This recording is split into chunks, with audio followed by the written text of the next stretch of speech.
Start महोदया, जहाँ तक योजनाओं का सवाल है, हमारा उद्देश्य यही है गरीब हमारी योजनाओं में अधिक से अधिक लाभ उठाएं।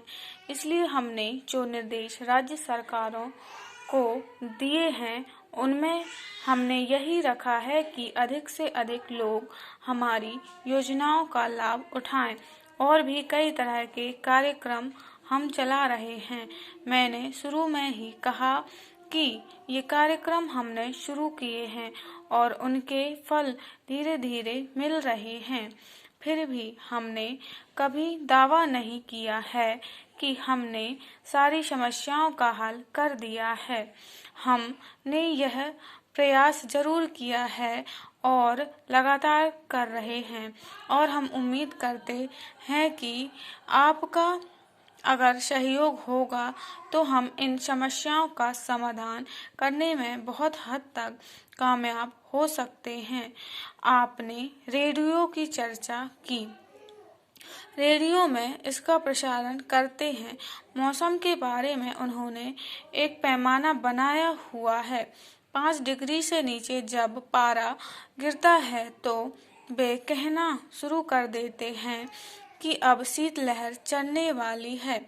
मैंने मौसम विभाग के लोगों को बतलाया था और उनसे मैंने सवाल किया कि यह पैमाना किस आधार पर बनाया गया है। आप मेरी राय से सहमत होंगे कि सर्दी हो या गर्मी हो, इसमें तो शीत या लू से ऐसे ही लोग मरते हैं जिनके पास कोई रहने के लिए घर नहीं होता, पहनने के लिए कपड़े नहीं होते। वे बेचारे कहीं फुटपाथ पर सोते हैं, भिखारी हैं, वे रेडियो कहाँ सुनेंगे। लेकिन फिर भी मैंने मौसम विभाग से कहा कि उनको चेतावनी देने के लिए आप क्या कर रहे हैं।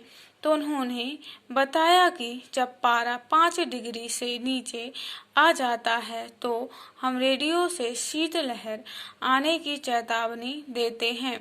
उनके मापदंड के अनुसार शीतलहर ना भी हो तो अगर उसके पास पहनने के लिए कपड़े नहीं हैं, रहने के लिए घर नहीं है, तो भी वे लोग इतनी सर्दी में भी मर सकते हैं।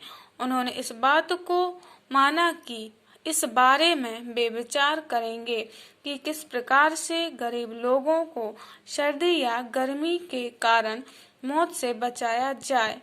यह जो मापदंड अभी बना हुआ है उसको बदलने के बारे में भी वे विचार कर रहे हैं।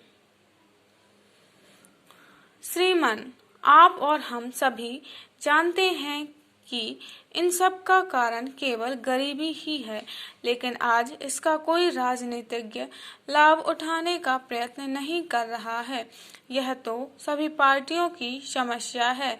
इसके लिए मात्र उपाय यही है कि लोगों को खराब मौसम से बचाने के लिए अधिक से अधिक रैन बसेरे बनाए जाएं, जहां कम से कम उन्हें अपनी जान से हाथ न धोना पड़े।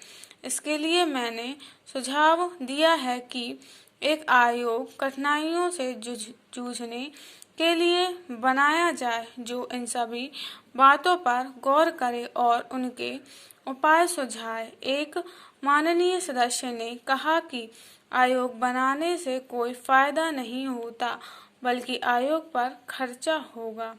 स्टॉप।